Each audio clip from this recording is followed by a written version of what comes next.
जय हिंद दोस्तों, सफलता एक्सप्रेस जीकेजीएस में आप सभी का स्वागत है।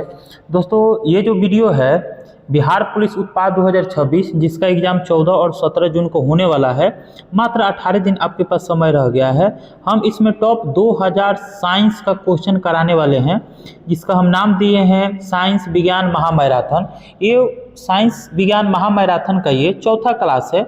इससे पहले हम 100 क्वेश्चन करा चुके हैं और यहाँ पर हम 50 क्वेश्चन कराएंगे आज। क्वेश्चन नंबर 101 से लेकर 150 तक।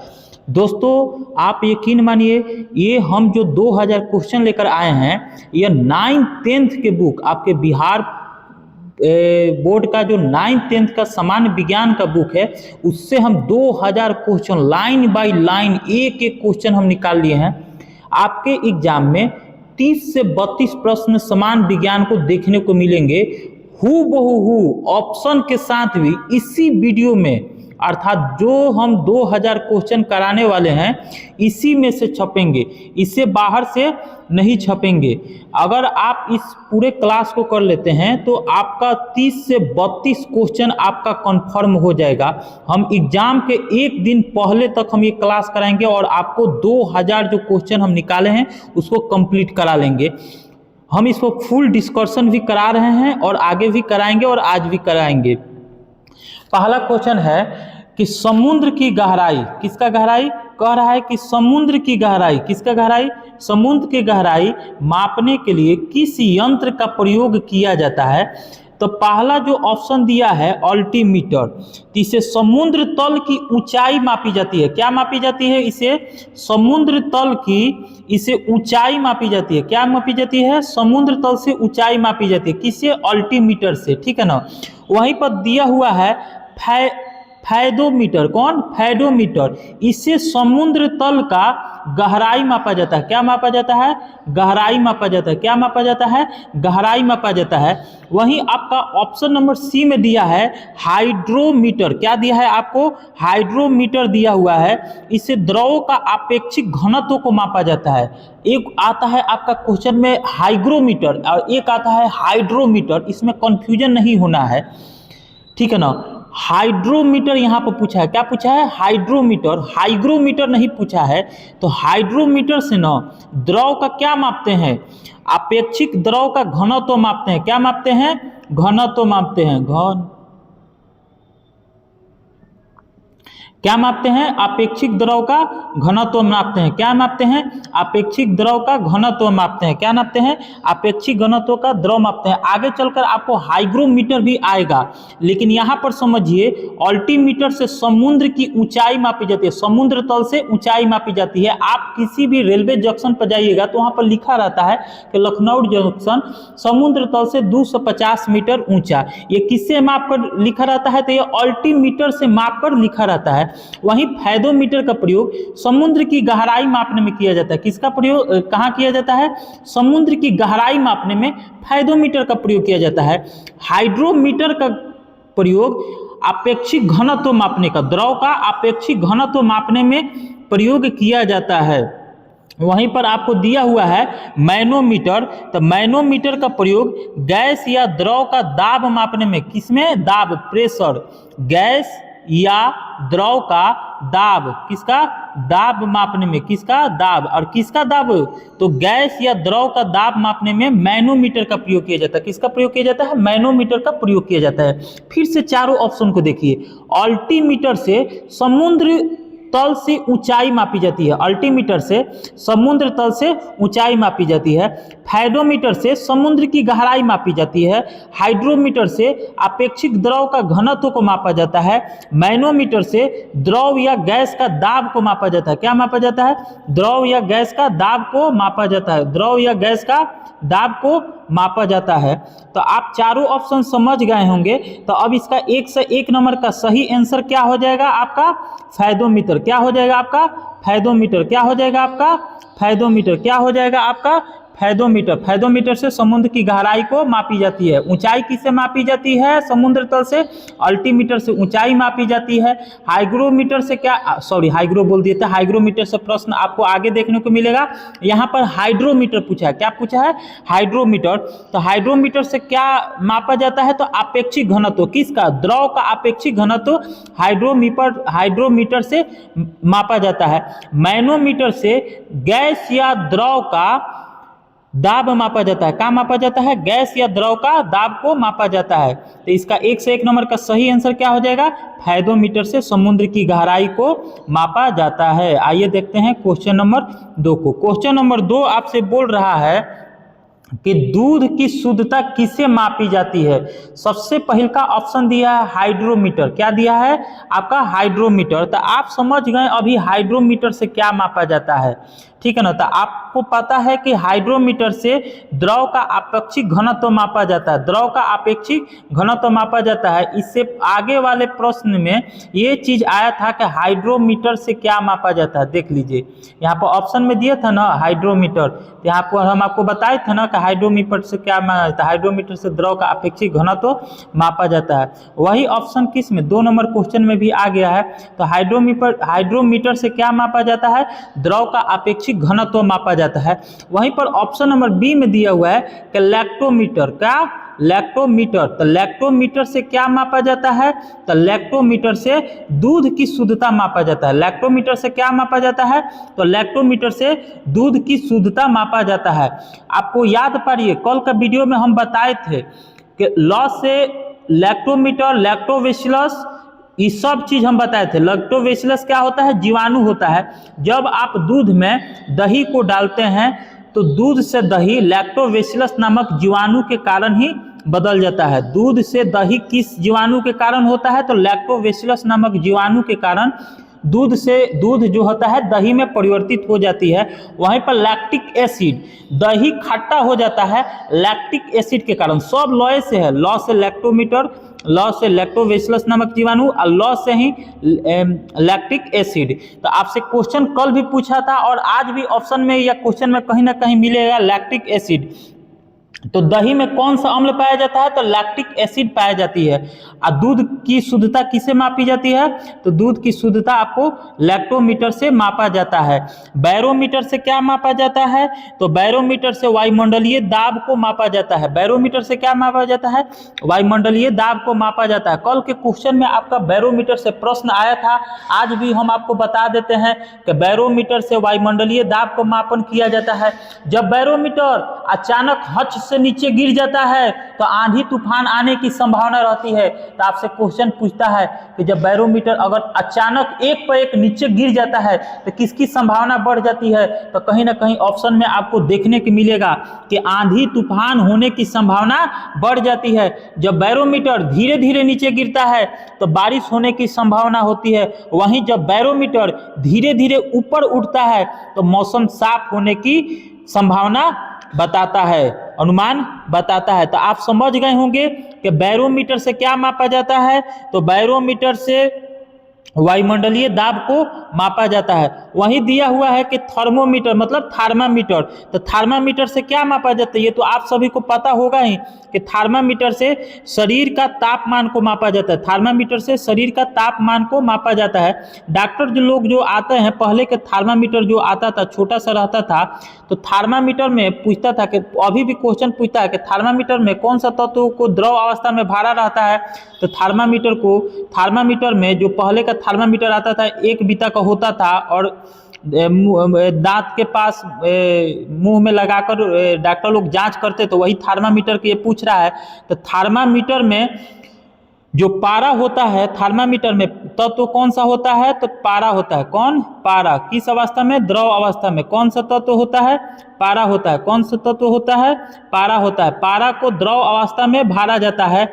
और थर्मामीटर का जो रीडिंग होता है फ़ारेनहाइट में, किस में?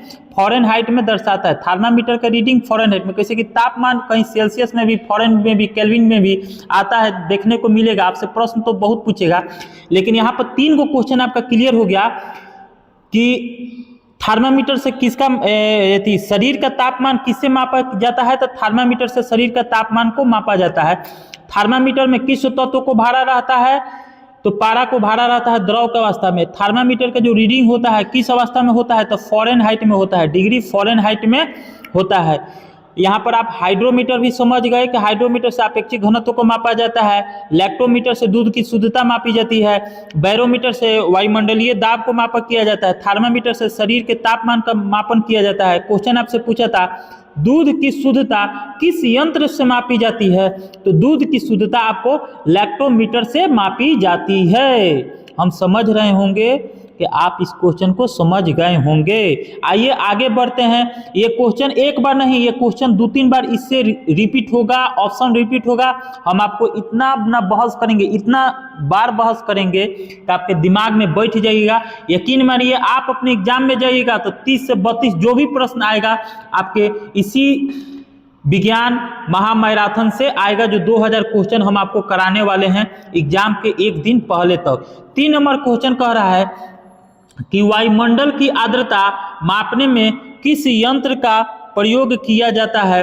तो वायुमंडल की आर्द्रता मापने में हम आपको पहले बताए हैं कि एक है हाइड्रोमीटर, एक है हाइड्रोमीटर, एक है हाइड्रोमीटर, एक है हाइड्रोमीटर, एक है हाइड्रोमीटर, एक क्या है? हाइड्रोमीटर। एक क्या होता है? हाइड्रोमीटर। एक क्या होता है? हाइड्रोमीटर। एक क्या होता है?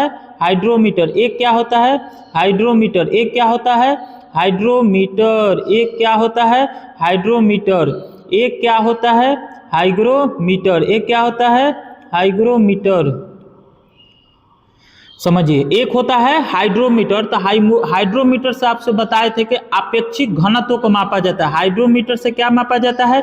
अपेक्षिक घनत्व को मापा जाता है। वहीं आपको हाइग्रोमीटर से, किसका? हाइग्रोमीटर से वायुमंडल की आर्द्रता मापा जाता है। हाइड्रोमीटर से क्या मापा जाता है? वायुमंडल की आर्द्रता मापा जाता है। हाइड्रोमीटर से क्या मापा जाता है? वायुमंडल की आर्द्रता मापा जाता है। सीस्मोग्राफ से भूकंप की तीव्रता, सीस्मोग्राफ से भूकंप की तीव्रता, सीस्मोग्राफ से भूकंप की तीव्रता को मापा जाता है। आगे का प्रश्न, आगे का जो ऑप्शन दिया हुआ है एनीमोमीटर, किसका? एनीमोमीटर। एनीमोमीटर से हवा की गति का माप किया जाता है। एनीमोमीटर से हवा का गति का माप किया जाता है। फिर से चारों ऑप्शन देखिए। हाइड्रोमीटर से अपेक्षिक घनत्व का माप किया जाता है। हाइग्रोमीटर, देखिए यह दोनों बहुत ऑप्शन जो है, ऑप्शन नंबर ए और ऑप्शन नंबर बी बहुत ही कंफ्यूजन पैदा करता है। तो आप दिमाग से देखिए, हाइड्रो मतलब हाइड्रोजन, तो आप जानते हैं ना कि अपेक्षिक घनत्व किसमें? द्रव में। तो आप जैसे हाइड्रोजन का बात आएगा ना तो आप समझिएगा कि द्रव का अपेक्षिक घनत्व मापने में हाइड्रोमीटर का प्रयोग किया जाता है। वहीं पर हाइग्रोमीटर का प्रयोग वायुमंडलीय आर्द्रता का मापने में किया जाता है। सीस्मोग्राफ का प्रयोग भूकंप की तीव्रता मापने में किया जाता है। एनीमोमीटर का प्रयोग हवा की गति का माप में किया जाता है। एनीमोमीटर का प्रयोग हवा की गति के माप में किया जाता है। बार बार आपके मोबाइल पर देखा आता है कि जो पछुआ हवा है वह 80 किलोमीटर प्रति घंटा की रफ्तार से पश्चिम से पूर्व की ओर बह रहा है, तो वह किस यंत्र से माप रहा है? तो वह एनीमोमीटर से माप रहा है। आपका क्वेश्चन नंबर 1 से 3 है कि वायुमंडल की आर्द्रता किससे मापा जाता है? तो हम आपको डिस्कशन में बताए हैं कि वायुमंडल की आर्द्रता हाइग्रोमीटर से मापा जाता है। वायुमंडल की आर्द्रता हाइग्रोमीटर से मापा जाता है। क्वेश्चन नंबर 104, यदि किसी वस्तु के वेग 2 गुना कर दिया जाए, यदि किसी वस्तु का जो वेग है उसको 2 गुना कर दिया जाए, कितना गुना? 2 गुना कर दिया जाए। पहले कितना था? 1 था, लेकिन उसे 2 गुना करते हैं तो 1 में जब 2 से गुना करते हैं तो कितना हो जाता है? 2 हो जाता है। तो जब किसी वस्तु का वेग 2 गुना कर दिया जाता है तो उसकी गतिज ऊर्जा पर कितनी हो जाएगी? तो गतिज ऊर्जा को इंग्लिश में कहा जाता है काइनेटिक एनर्जी। काइनेटिक एनर्जी, तो काइनेटिक एनर्जी बराबर सूत्र होता है 1/2 mv²। m क्या होता है? द्रव्यमान होता है। वेग क्या होता है? तो वेग जो होता है, वेग आपको दिया रहेगा, ठीक है ना। वही यहाँ पर कह रहा है कि वेग को 2 गुना कर दिया जाता है। तो जितना कहे न उसका स्क्वायर, गतिज ऊर्जा क्या हो जाता है? उसका स्क्वायर के बराबर हो जाता है। अगर वेग को 2 गुना कर दिया जाता है तो वेग को 2 गुना किया जाता है तो 2 लिख दीजिए और इसका स्क्वायर कर दीजिएगा। क्या कर दीजिए? किसी स्क्वायर कर दीजिएगा। किसी का वेग आपका यहाँ कितना में है? स्क्वायर में है। ठीक है ना। तो 2 का स्क्वायर कर दिए तो कितना हो गया, तो 4। डायरेक्ट मारिएगा कि जैसे वेग दुगुना होगा तो गतिज ऊर्जा क्या हो जाएगा, 4 गुना हो जाएगा। कैसे कि जो इसका फॉर्मूला है वेग स्क्वायर में है, ठीक है ना, वही बोलता है कि द्रव्यमान को 2 गुना किया जाता है या 3 गुना किया जाता है। तो जितना गुना द्रव्यमान को किया जाए गतिज ऊर्जा उतना ही गुना होगा। मान लीजिए कि द्रव्यमान को 2 गुना कर दिए तो गतिज ऊर्जा 2 गुना ही होगा। द्रव्यमान को 3 गुना कर दिए तो गतिज ऊर्जा 3 गुना ही होगा। किसी की जो द्रव्यमान है स्क्वायर पे स्क्वायर कुछ नहीं है, एक सिंपल है। यहाँ पर अगर द्रव्यमान को 4 गुना कर देंगे तो गतिज ऊर्जा 4 गुना हो जाएगा, लेकिन वेग को जितना कहे ना उसका स्क्वायर निकाल दीजिएगा वही उतना गुना आपका गतिज ऊर्जा हो जाएगा। तो वेग आपको बोला है 2 गुना, तो 2 का स्क्वायर कितना हुआ, 4 हुआ, तो 4 गुना हो जाएगा। अगर क्वेश्चन में कहीं बोले कि वेग को 3 गुना कर दिया जाता है तो गतिज ऊर्जा कितना हो जाएगा, तो 3 का स्क्वायर कितना होगा, 9, तो गतिज ऊर्जा 9 गुना। अगर वेग को 4 गुना कर दिया जाता है तो गतिज ऊर्जा 16 गुना हो जाएगा। अगर वेग को 5 गुना कर दिया जाता है तो गतिज ऊर्जा 5 5 25 गुना हो जाएगा। अब आप इस क्वेश्चन को समझ गए होंगे। आइए देखते हैं क्वेश्चन नंबर 105। क्वेश्चन नंबर 105 कह रहा है कि गुरुत्वीय त्वरण जी का मान कितना होता है, 9.8 मीटर प्रति सेकेंड स्क्वायर। याद कर लीजिएगा, आपसे क्वेश्चन एग्जाम में पूछेगा कहीं ना कहीं, ये 2000 क्वेश्चन में 3-4 बार ये क्वेश्चन आएगा कि गुरुत्वीय त्वरण जी का मान कितना होता है, तो 9.8 मीटर प्रति सेकेंड स्क्वायर होता है। जी का मान कितना होता है, 9.8 मीटर प्रति सेकेंड स्क्वायर होता है। लेकिन यहाँ पर क्वेश्चन किया है कि गुरुत्वीय त्वरण जी का मान पृथ्वी पर कहाँ सबसे अधिक होगा। जी से आपका बहुत क्वेश्चन पूछता है कि जी के मान पृथ्वी पर कहाँ सबसे अधिक होगा, कहाँ सबसे कम होगा, कहाँ शून्य होगा। 3 प्रकार का प्रश्न अधिक, कम और 0 से पूछता है। तो अगर पूछेगा कि जी का मान सबसे अधिक कहाँ होगा, तो सबसे अधिक आपका ध्रुव पर हो जाएगा। सबसे अधिक आपका कहाँ हो जाएगा, ध्रुव पर हो जाएगा। जी का मान सबसे कम कहाँ होगा, तो जी का मान सबसे कम भूमध्य रेखा पर हो जाएगा। सबसे कम कहाँ हो जाएगा, भूमध्य रेखा पर हो जाएगा। वही आपसे क्वेश्चन करेगा कि गुरुत्वीय त्वरण जी का मान सबसे कम कहाँ होगा, तो सबसे कम आपका पृथ्वी के केंद्र पर हो जाएगा, पृथ्वी के केंद्र पर हो जाएगा। क्वेश्चन में आपसे क्या पूछा है, क्वेश्चन में आपसे पूछा है, ये भी आपको यहाँ पर बता दे रहे हैं। जब गुरुत्वीय त्वरण जी का मान बात आइए गया है तो ये भी आपको बता दे रहे हैं। कोई भी वस्तु को आप जमीन के सतह पर रख रहे हैं और जब उस वस्तु को जमीन के सतह से जितना ऊपर ले जाइएगा जी का मान उतना ही कम होगा। मतलब किसी वस्तु को जमीन के सतह से अगर ऊपर हम ले जा रहे हैं तो जी का मान निगेटिव हो जाएगा, और जब कोई वस्तु ऊपर से जमीन के तरफ मतलब जमीन पर गिर रही है तो उस समय इसका जी का मान पॉजिटिव की तरफ जा रहा होगा, मतलब उसका मान धनात्मक होगा। जैसे आम है, अगर पौधा से पक कर जमीन की तरफ गिर रहा है तो उसका जो जी का मान रहेगा वो प्लस हो जाएगा, मतलब जमीन की तरफ आ रहा है तो उसको धनात्मक कहा जाएगा। लेकिन रॉकेट अगर जमीन से ऊपर उड़ रहा है तो उसका जी का मान ऋणात्मक माना जाएगा, उसका जी का मान ऋणात्मक माना जाएगा। लेकिन वो क्वेश्चन करे, ये 2 क्वेश्चन हुआ एक्स्ट्रा, लेकिन फिर क्वेश्चन करे कि गुरुत्वीय त्वरण जी का मान सबसे अधिक कहाँ होगा, तो सबसे अधिक ध्रुव पर हो जाएगा। सबसे कम कहाँ होगा, तो सबसे कम आपका भूमध्य रेखा पर हो जाएगा। कहाँ पर, भूमध्य रेखा को याद पढ़िए, जब हम ज्योग्राफी आपको पढ़ाए हैं तो ये आपका पृथ्वी है, पृथ्वी पर 0 डिग्री अक्षांश पश्चिम से पूरब की तरफ एक काल्पनिक रेखा को माना गया है जिसको 0 डिग्री अक्षांश कहा जाता है। 0 डिग्री अक्षांश को भूमध्य रेखा ही कहा जाता है, और इसी का एक और नाम है विषुवत रेखा, इसी का एक और नाम है विषुवत रेखा, इसी का एक और नाम है विषुवत रेखा।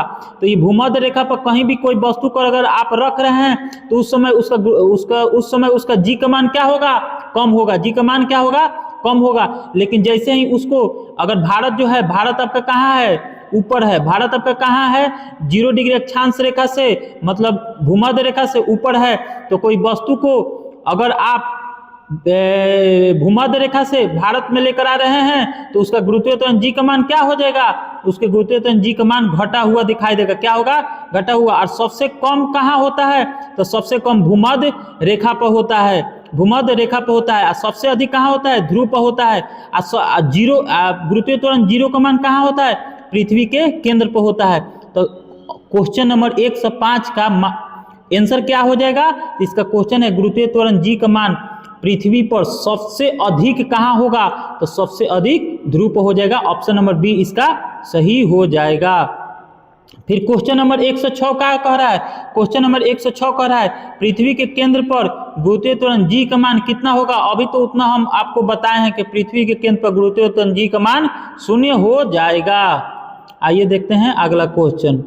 अगला क्वेश्चन है कि पृथ्वी के लिए प्लायन वेग का मान कितना होता है। तो पृथ्वी के लिए प्लायन वेग का मान 11.2 किलोमीटर प्रति सेकेंड होता है। मतलब 1 सेकेंड में 11.2 किलोमीटर की यात्रा तय कर लेगा। जब कोई भी रॉकेट 1 सेकेंड में, मतलब न्यूनतम मान है, कोई भी रॉकेट 1 सेकेंड में 11.2 किलोमीटर का डिस्टेंस तय कर लेता है तो उसको प्लायन वेग माना जाएगा। या 11.2 किलोमीटर प्रति सेकंड, मतलब 11.2 किलोमीटर से अधिक भी तय कर लेता है तो उसको प्लायन वेग माना जाएगा। मतलब 11.2 या इससे ऊपर होना चाहिए तभी उसको प्लायन वेग में माना जाएगा। तो पृथ्वी के लिए प्लायन वेग का मान कितना होगा, देखिए किस ऑप्शन में दिया हुआ है। ऑप्शन नंबर ए में दिया है 11.2 किलोमीटर प्रति सेकंड, यही इसका मान होगा। देखिए बी में भी दिया है 11.2 मीटर प्रति सेकंड, नहीं मीटर नहीं, यहाँ पर किलोमीटर होना चाहिए जो ऑप्शन नंबर ए में दिया है। तो 107 का कौन सा ऑप्शन सही हो जाएगा, इसका ऑप्शन ए सही हो जाएगा। आइए देखते हैं क्वेश्चन नंबर 108। सूर्य की ऊष्मा पृथ्वी तक किस विधि द्वारा पहुंचता है। आपसे प्रश्न चालन से भी पूछेगा, संवहन से भी पूछेगा, विकिरण से भी पूछेगा। चालन से भी पूछेगा, संवहन से भी पूछेगा और विकिरण से भी पूछेगा। इन तीन को जो ऑप्शन है, option number A B C, तीनों से पूछेगा। आइए तीनों पर हम आपका आज डाउट क्लियर कर देते हैं। सबसे पहले आपका जो क्वेश्चन है चालन के बारे में है। किसके बारे में है, चालन के बारे में है। तो चालन जो होता है लोहा, जब आप एक लोहा के सिर को गर्म करते हैं, मान लीजिए 2 फीट का एक लोहा है तो उसका जो 1 फीट है वो आप कोयला के आग में रखे हुए हैं तो पता चलता है कि दूसरा का फीट, मतलब अंतिम छोर भी आप अपने हाथ से पकड़े हैं तो वहां तक भी आपका हाथ में जलन आने लगता है, मतलब वो भी गर्म हो जाता है। तो लोहा किस कारण, मतलब रॉड, ठीक है ना, मतलब ठोस, डायरेक्ट बोलिए ठोस पदार्थ किस कारण गर्म होता है।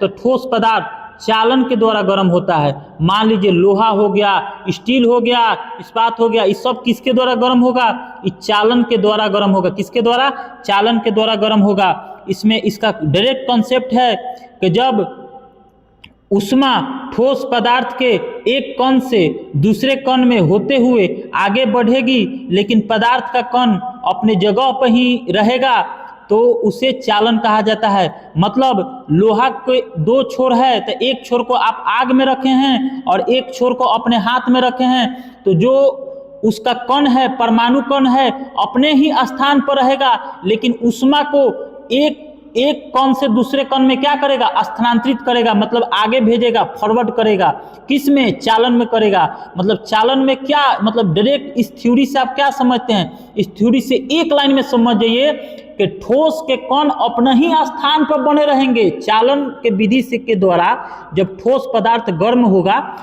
तो ठोस पदार्थ का जो परमाणु का कण है अपना ही स्थान पर बने रहेंगे, हिल डुल नहीं करेंगे, वो ऊष्मा का स्थानांतरण करेंगे और एक छोर से दूसरे छोर भी गर्म हो जाता है। तो आपसे क्वेश्चन पूछेगा कि ठोस पदार्थ का एक छोर को गर्म कर रहे हैं, दूसरा छोर भी गर्म हो जाता है, किस विधि द्वारा, तो चालन विधि द्वारा।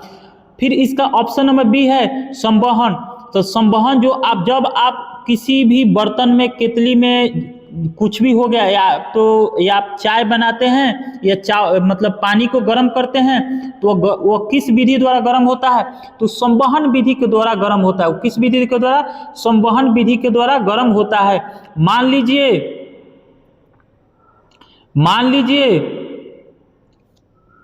कि ये एगो केतली है, ठीक है ना, इसमें क्या भर दिए, इसमें पानी भर दिए, इसमें क्या भर दिए, पानी भर दिए, ठीक है, और नीचे से क्या कर रहे हैं, नीचे से आग लगा रहे हैं, नीचे से ज्वाला को कर रहे हैं। तो इसके पानी का जो कण रहेंगे आपस में इधर उधर चलने लगेंगे, आपस में क्या हो गए, ये आप चीज को देखते होंगे, ये चीज को आप क्या करते हैं, जितना अधिक चलेंगे, मतलब इसका चलने का गति जितना तेज होगा उतना ही पानी क्या होगा, गर्म होगा, उतना ही पानी क्या होगा, गर्म होगा, उतना ही पानी क्या होगा, गर्म होगा। तो आप इसमें देख रहे हैं कि पानी भी क्या है, परमाणु है, और उसका कण जितना ही स्पीड में चलता है उतना ही अधिक क्या होता है, गर्म होता है। तो परमाणु के कण गतिशील होते हैं और उसके बाद वो गर्म होता है, तो उसी को क्या कहते हैं? उसी को संवहन कहते हैं, उसी को संवहन कहते हैं। अर्थात द्रव पदार्थ किस विधि के द्वारा गर्म होते हैं? तो द्रव पदार्थ संवहन विधि के द्वारा गर्म होते हैं। द्रव पदार्थ किस विधि के द्वारा गर्म होते हैं? तो द्रव पदार्थ संवहन विधि के द्वारा गर्म होते हैं। द्रव पदार्थ किस विधि के द्वारा गर्म होते हैं? तो द्रव पदार्थ संवहन विधि के द्वारा गर्म होते हैं। वहीं विकिरण हो गया, तो विकिरण हो गया तो इसमें परमाणु के कण का माध्यम का कोई आवश्यकता ही नहीं है। एक जगह अगर हीट दे रहे हैं तो दूसरा जगह अपने आप गर्म हो जाएगा। तो जैसे ही सूर्य का सूर्योदय होता है, पृथ्वी बहुत दूर पर है, पृथ्वी उसके प्रकाश को ले लेती है और क्या हो जाती है? गर्म हो जाती है। पृथ्वी क्या हो जाती है?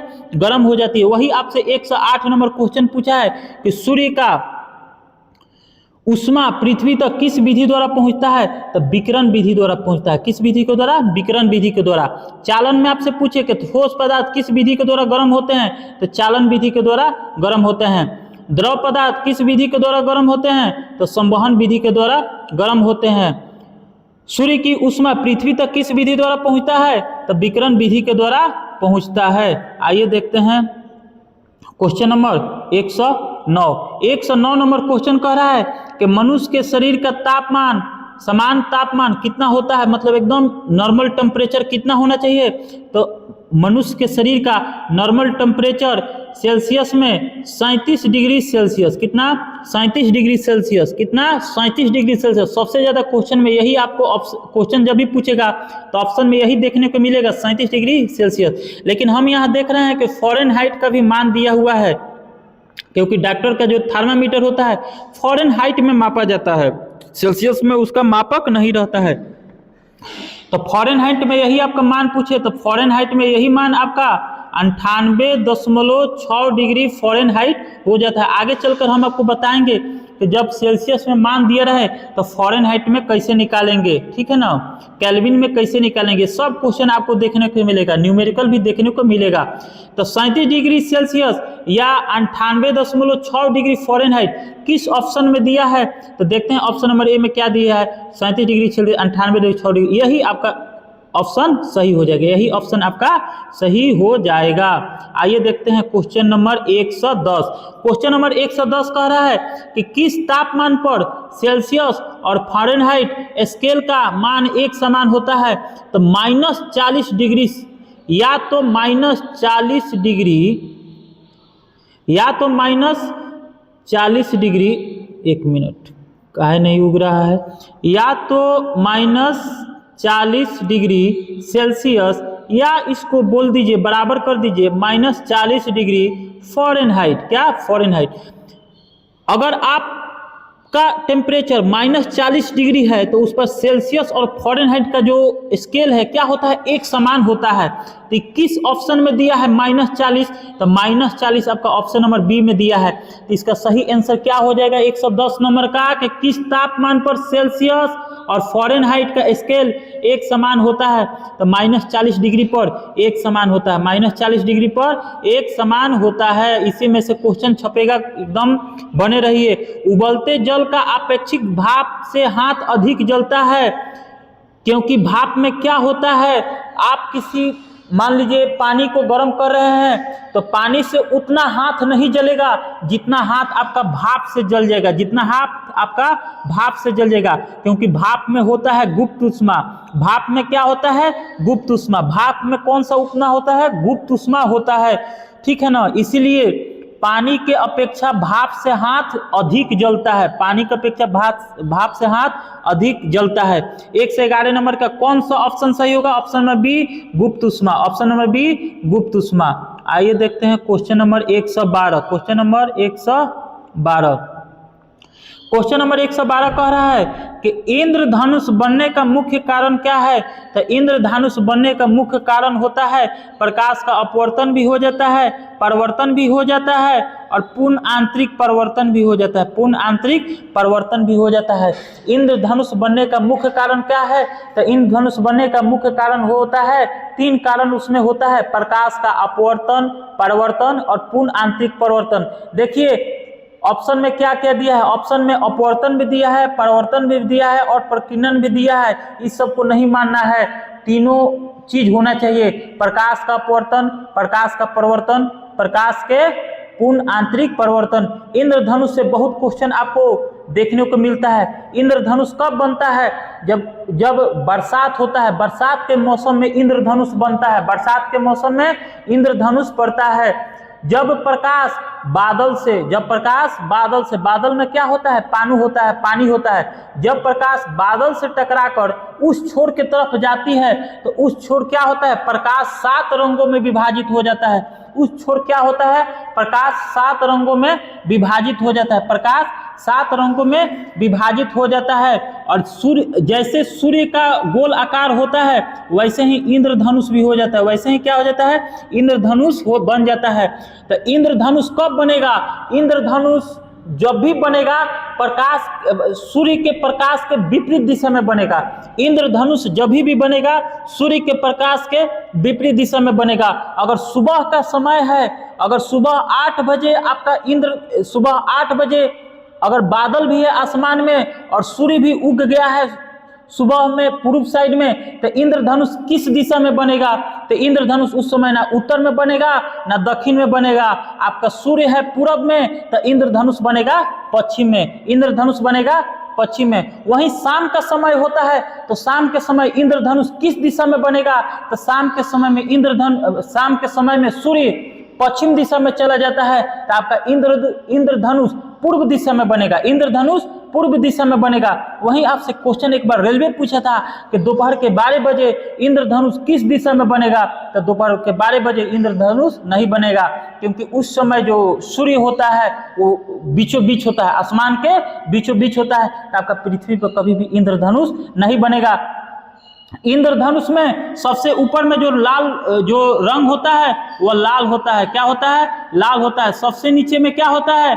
बैगनी होता है। सबसे नीचे में क्या होता है? बैगनी होता है। बीच में जो होता है टोटल 7 गो रंग होता है, तो 3 गो ऊपर 3 गो नीचे, 3 3 6, तो सबसे ऊपर लाल, सबसे नीचे बैगनी, 3 3 6 हो गया। बीच में जो रंग होता है बीच में हरा होता है, बीच में क्या होता है? हरा होता है। आपसे कभी भी क्वेश्चन पूछेगा कि इंद्रधनुष में जब बनता है सबसे 7 रंग का निर्माण होता है। कितने रंग का निर्माण होता है? 7 रंग का निर्माण होता है। तो सबसे ऊपर कौन सा रंग रहेगा? तो सबसे ऊपर लाल रहेगा। सबसे नीचे कौन सा रहेगा? तो सबसे नीचे बैगनी रहेगा। इंद्रधनुष के बीच में कौन सा रंग रहेगा? तो बीच में हरा रहेगा। इंद्रधनुष अगर सुबह बनता है तो किस दिशा में बनेगा? तो जब इंद्रधनुष का निर्माण अगर सुबह में हो रहा है 7 से 8 बजे या 6 बजे तो उसका निर्माण पश्चिम में होगा, क्योंकि सूर्य आपका पूरब में रहेगा। अगर इंद्रधनुष शाम के समय निर्माण हो रहा है तो शाम के समय आपका सूर्य जो होता है पश्चिम दिशा में चला जाता है, तो इंद्रधनुष कहाँ चला जाएगा? पूरब में चला जाएगा। इंद्रधनुष कहाँ चला जाएगा? पूरब में चला जाएगा। अब आपका इंद्रधनुष से जितना भी क्वेश्चन हुआ सब आपका खत्म हो गया। आइए क्वेश्चन नंबर देखते हैं 113। Question number 113। थोड़ा सा पानी पी ले, कुछ ज्यादा बोल दिए।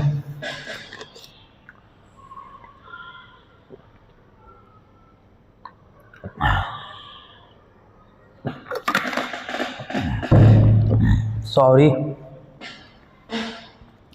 क्वेश्चन नंबर 113 कह रहा है अंतरिक्ष यात्री को आकाश का रंग कैसा दिखाई देगा? तो जैसे ही कोई भी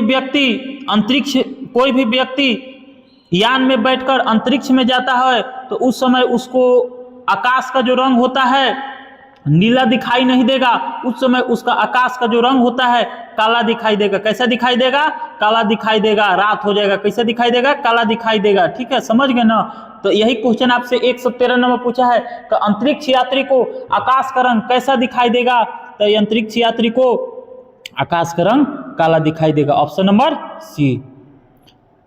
क्वेश्चन नंबर 114। क्वेश्चन नंबर 114 कह रहा है कि तारे के टिमटिमाने का मुख्य कारण क्या है? कल का भी जो हम वीडियो कराए हैं उसमें कहीं ना कहीं क्वेश्चन आपको पूछा था कि सूर्योदय के 2 मिनट पहले या 2 मिनट सूर्यास्त के 2 मिनट बाद तक सूर्य के दिखाई देना क्या कारण होता है? आकाश का रंग नीला क्यों होता है? सूर्योदय के समय या सूर्यास्त के समय सूर्य लाल क्यों दिखाई देता है? यह सब प्रश्न मिल चुका है और आगे भी मिलेगा और अभी भी मिल रहा है। तो ध्यान से सुनिए, क्या करिए, ध्यान से सुनिए। तारे का टिमटिमाने का कारण क्या है? तो तारे का टिमटिमाने के कारण या तो आपके ऑप्शन में प्रकाश का अपवर्तन कहे या वायुमंडलीय अपवर्तन कहे, यही इसका आंसर हो जाएगा।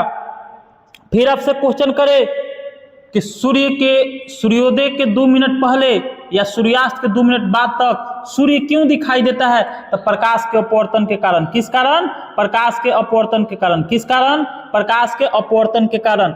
जब अगर कोई बाल्टी है उसको पानी से भर दीजिए, उसमें सिक्का या लोहा का कोई भी भाग उसमें डाल दीजिए तो वह ऊपर उठा हुआ दिखाई देगा, महसूस आपको होगा। या रॉड डालिएगा तो रॉड टेढ़ हो जाएगा, टेढ़ा दिखाई देगा। किस कारण?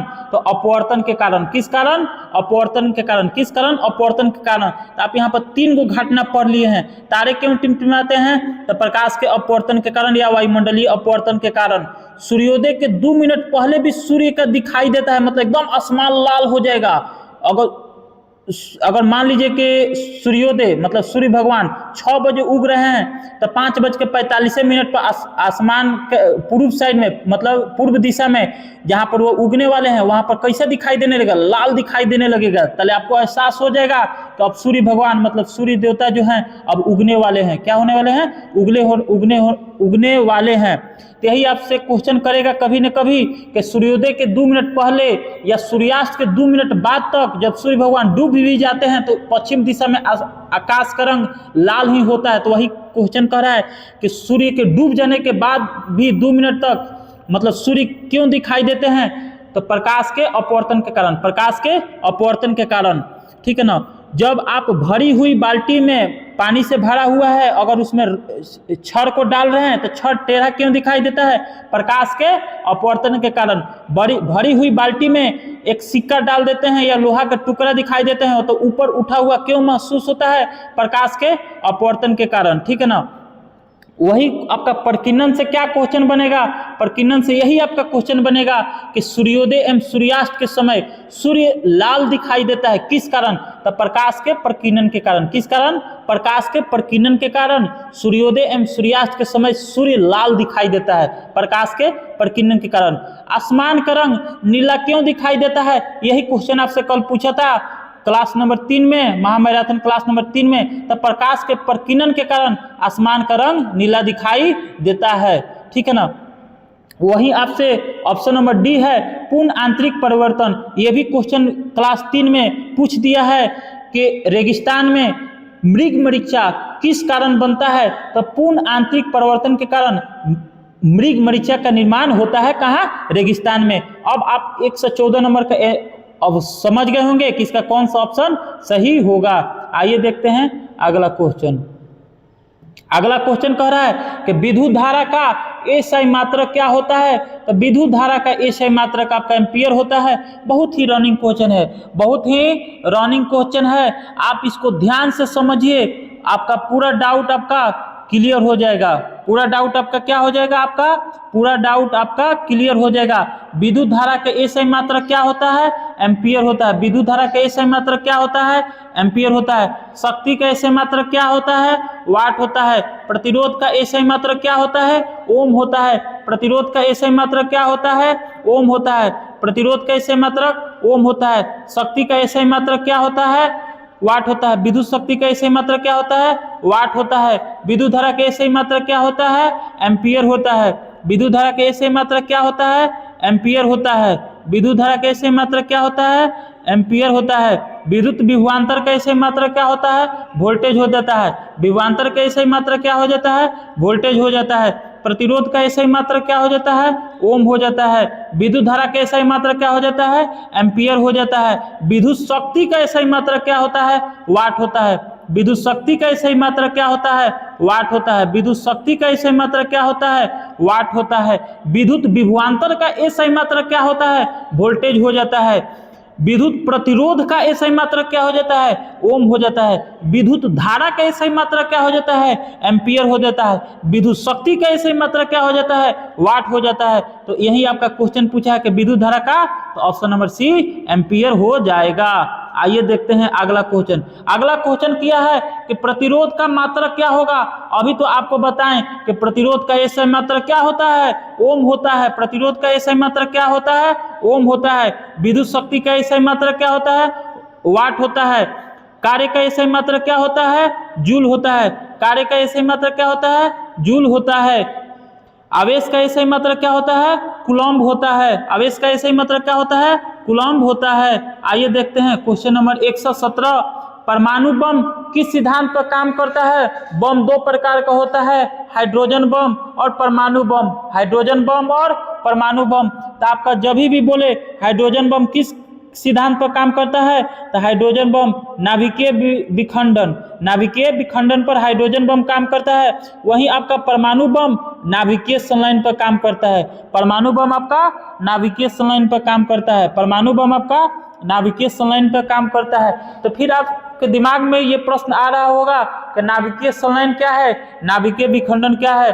तो जो छोटे छोटे परमाणु मिलकर एक बड़े परमाणु का निर्माण कर देता है उसे नाभिकीय संलयन कहते हैं। लेकिन जब बड़े परमाणु विखंडित होकर छोटे परमाणु का निर्माण करता है तो उसे नाभिकीय विखंडन कहा जाता है। तो इस क्वेश्चन नंबर 117 परमाणु बम किस सिद्धांत पर काम करता है, तो परमाणु बम नाभिकीय संलयन पर काम करता है। सूर्य जो होता है, सूर्य में ऊर्जा किस विधि से आता है, तो नाभिकीय संलयन। सूर्य में कौन सी घटना होती है, नाभिकीय संलयन। सूर्य में कौन सी घटना होती है, नाभिकीय संलयन। हाइड्रोजन का किसमें, हीलियम में। हाइड्रोजन का हीलियम में नाभिकीय संलयन होता है। आइए देखते हैं हाइड्रोजन के हीलियम में नाभिकीय संलयन कहाँ होता है, ये सूर्य में होता है। कहाँ होता है, सूर्य में होता है। तो आपसे क्वेश्चन पूछेगा कभी आगे चलकर कि सूर्य का ऊर्जा का स्रोत क्या है, तो सूर्य का ऊर्जा का स्रोत नाभिकीय संलयन है। परमाणु बम नाभिकीय संलयन, हाइड्रोजन बम नाभिकीय विखंडन। आइए देखते हैं अगला क्वेश्चन। अगला क्वेश्चन है 118 नंबर कि सूर्य और तारे में ऊर्जा का मुख्य स्रोत क्या है। अभी तो आपको बताएं कि सूर्य भी क्या है, सूर्य भी एक तारा ही है। वही आपसे क्वेश्चन क्या है, सूर्य और तारे में ऊर्जा का स्रोत नाभिकीय संलयन। आइए देखते हैं अगला क्वेश्चन 119 नंबर। 119 नंबर कह रहा है वायुयान के ढांचे और हवाई जहाज के कल पुर्जे बनाने में किस मिश्र धातु का प्रयोग किया जाता है, तो ड्यूरालुमीन। कौन सा, ड्यूरालुमीन का प्रयोग किया जाता है। किसका प्रयोग किया जाता है, ड्यूरालुमीन का प्रयोग किया जाता है। किसमें किया जाता है, तो वायुयान के ढांचे, मतलब यह बहुत ही हार्ड होना चाहिए कि जब आसमान में चले तो फटे नहीं, स्केच भी ना आए। चाहे कल पुर्जे मतलब उसका पार्ट, किसका, हवाई जहाज का पार्ट किसका बना होता है, तो ड्यूरालुमीन का। किसका, ड्यूरालुमीन का बना होता है। आइए देखते हैं 120 नंबर। पीतल किन दो धातुओं का मिला हुआ है, तो पीतल जो होता है तांबा और जास्ता का। पीतल जो होता है तांबा और जास्ता का। पीतल किसका, तांबा और जास्ता का। पीतल किसका, तांबा और जास्ता का। वहीं तांबा में अगर जास्ता मिलाइएगा मतलब जिंक मिलाइएगा तो आपका पीतल बन जाएगा। वहीं आप तांबा में, कॉपर में अगर तीन को मिला दीजिएगा तो आपका कांसा बन जाएगा। क्या बन जाएगा आपका, कांसा बन जाएगा। क्या बन जाएगा आपका, कांसा बन जाएगा। क्या बन जाएगा आपका, कांसा बन जाएगा। अगर तांबा में टीन मिला दीजिएगा, तांबा और टीन के मिश्रण को क्या कहेंगे, कांसा कहेंगे। वहीं आपका तांबा में अगर जिंक मिला जाएगा तो क्या बन जाएगा, पीतल बन जाएगा। क्या बन जाएगा, पीतल बन जाएगा। Question number 121। कांसा किस धातुओं का मिश्रण होता है। अभी तो आप देखें कि कांसा, तांबा में अगर आप टीन को मिला देते हैं तो क्या बन जाता है, कांसा बन जाता है। क्या बन जाता है, ये कांसा बन जाता है। क्या बन जाता है आपका, कांसा बन जाता है। क्या बन जाता है, कांसा बन जाता है। वहीं तांबा में जस्ता मिला दीजिएगा मतलब जिंक मिला दीजिएगा तो क्या बन जाएगा, पीतल बन जाएगा। तो 121 नंबर का कौन सा ऑप्शन सही होगा, ऑप्शन नंबर 20 हो जाएगा, तांबा और टीन। फ्यूज तार या सोल्डर मुख्य रूप से किसका मिश्रण होता है, यह किसका मिश्रण होता है, तो यह सीसा और टीन का मिश्रण होता है। किसका, सीसा और टीन का। चाहे आपसे क्वेश्चन अकेले पूछे कि फ्यूज तार किसका मिश्रण होता है या किसका बना होता है, तो सीसा और टीन का बना होता है। या खाली आपसे ये पूछ दे कि सोल्डर या टांका किसका बना होता है, तो सीसा और टीन का बना होता है। यहाँ पर दोनों मतलब क्वेश्चन को एक ही साथ कर दिया है कि फ्यूज तार और सोल्डर का मुख्य रूप किसका मिश्रण होता है, तो सीसा और टीन का मिश्रण होता है। सीसा और टीन का मिश्रण होता है। आइए देखते हैं क्वेश्चन नंबर 123 कह रहा है कि स्टेनलेस स्टील में लोहा के साथ किसका मिलान किया जाता है? तो स्टेनलेस स्टील लोहा निकेल क्रोमियम, स्टेनलेस स्टील लोहा निकेल क्रोमियम का बना होता है। लोहा तो आपका क्वेश्चन में दे दिया है, तो हम ऑप्शन में क्रोमियम और निकल कोचेंगे। तो ऑप्शन नंबर ए में दिया है तांबा जस्ता, ये भी नहीं होगा। ऑप्शन नंबर बी में दिया है क्रोमियम निकल, यही इसका सही हो जाएगा, क्योंकि स्टेनलेस स्टील लोहा निकेल और क्रोमियम का बना होता है। स्टेनलेस स्टील लोहा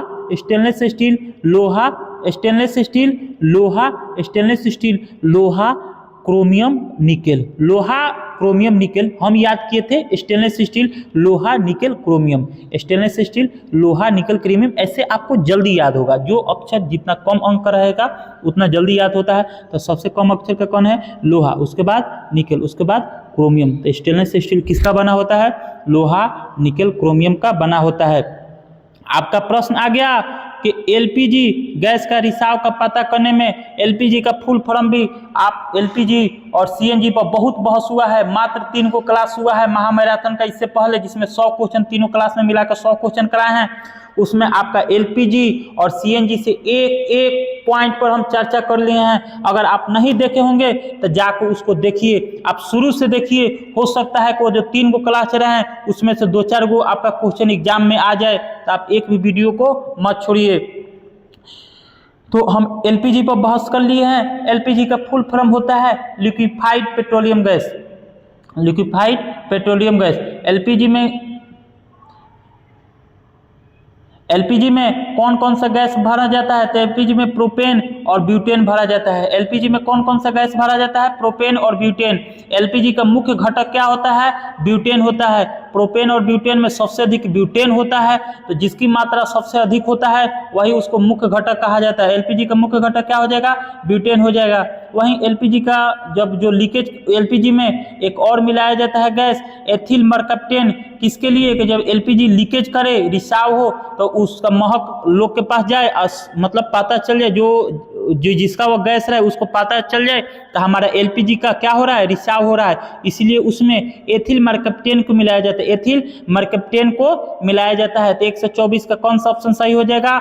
ऑप्शन नंबर बी इसका सही हो जाएगा। आइए देखते हैं 125 को। 125 कह रहा है कि चूने के पानी को दुधिया करने वाली गैस कौन सी है? चूने के पानी को दुधिया करने वाली गैस कौन सी है?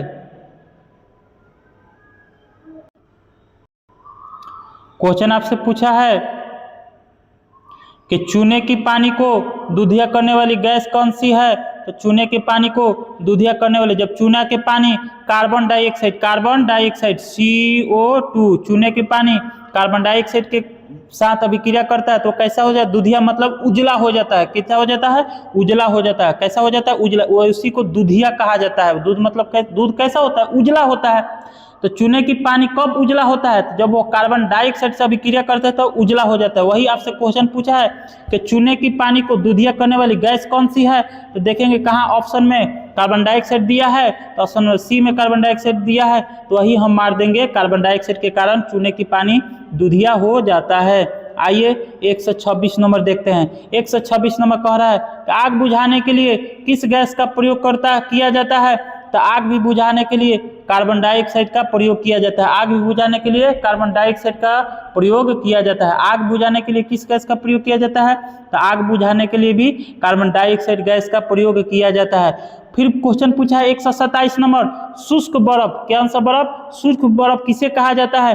तो शुष्क बर्फ ठोस कार्बन डाइऑक्साइड, कैसा? सॉलिड, मतलब ठोस कार्बन डाइऑक्साइड को शुष्क बर्फ कहा जाता है।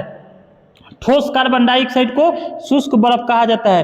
ठोस कार्बन डाइऑक्साइड को शुष्क बर्फ कहा जाता है। शुष्क बर्फ किसे कहा जाता है?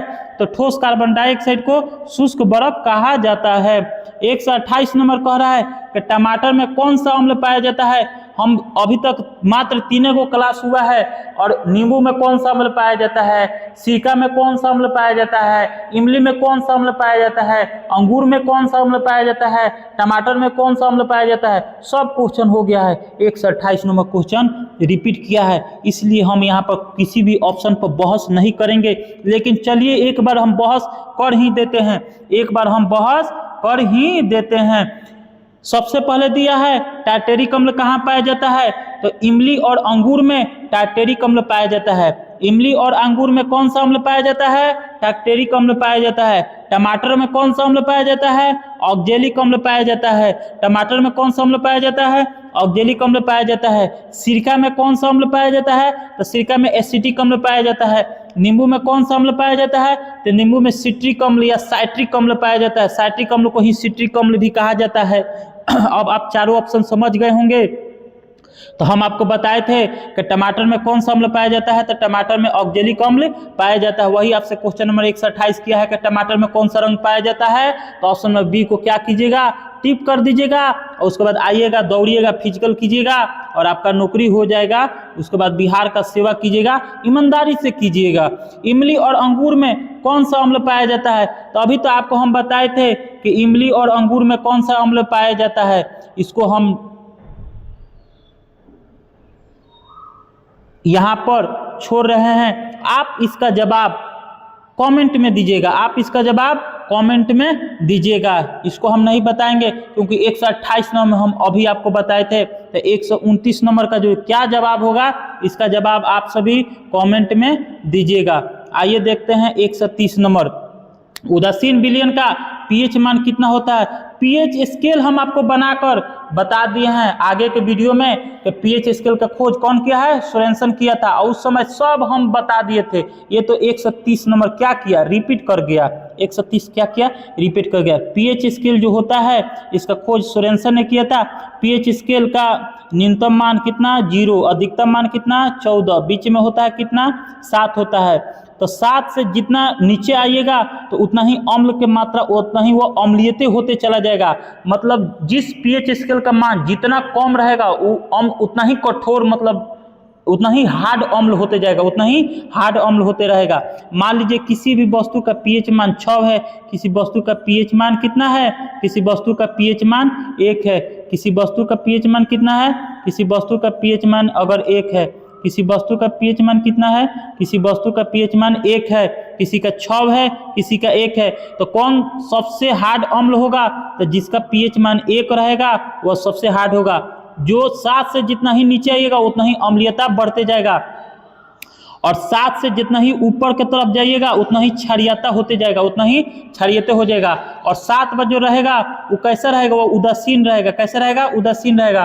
तो उदासीन कौन रहता है, तो वर्षा के पानी। उदासीन कौन रहता है, वर्षा के पानी या शुद्ध जल क्या होता है, उदासीन होता है। उदासीन का मतलब यही होता है उसमें विद्युत धारा का प्रवाह नहीं होगा। 130 में क्या पूछा है कि उदासीन विलयन का पीएच मान क्या होता है, तो उदासीन विलयन का पीएच मान हम अभी आपको बताए थे कि 7 जो रहेगा उदासीन रहेगा। तो 7 के बराबर ऑप्शन नंबर सी इसका सही आंसर हो जाएगा। आइए देखते हैं क्वेश्चन नंबर 131।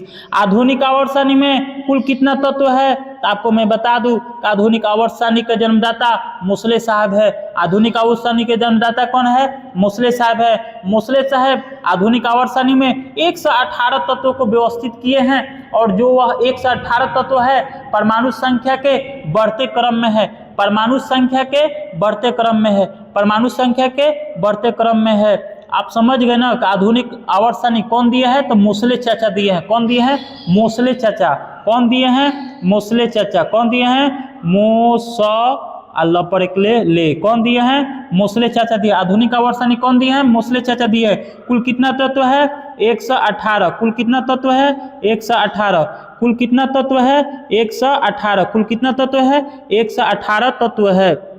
118 तत्वों को किस अवस्था में सजाया गया है, तो परमाणु संख्या के बढ़ते क्रम में इसको सजाया गया है। जिसका परमाणु संख्या ज़्यादा है उसको, मतलब जिसका कम है उसको सबसे पहले, उससे जिसका ज़्यादा है उसको, फिर उसके बाद जो ज़्यादा है उसको, मतलब परमाणु संख्या के बढ़ते क्रम में। जैसे हाइड्रोजन, हीलियम, लिथियम जो है, हाइड्रोजन का परमाणु संख्या 1 है तो उसको पहले रखा गया, हीलियम को 2 है तो उसको 2 नंबर पर रखा गया, लिथियम का 3 है तो उसको 3 नंबर पर रखा गया है। ठीक है, हम इसलिए इस बात पर जोर दे रहे हैं क्योंकि मेंडलीव चाचा भी परमाणु संख्या जब दिए थे ना तो परमाणु द्रव्यमान के बढ़ते क्रम पर दिए थे, परमाणु द्रव्यमान के बढ़ते क्रम पर दिए थे। लेकिन जब मोसले चाचा आए तो परमाणु संख्या के बढ़ते क्रम पर यह आवर्त सारणी दिए हैं और यही आवर्त सारणी अभी वर्तमान में मान्य है। और अभी का आवर्तनी में कितना तत्व है, 1 से 18 तत्व है। अब इसमें से पूछता है आधुनिक आवर्तनी के 1 से 18 तत्व में से प्राकृतिक मतलब नेचुरल कौन, नेचुरल जो भगवान बना कर दिए हैं उसका संख्या कितना है, तो उसका संख्या 94 है, 94 है।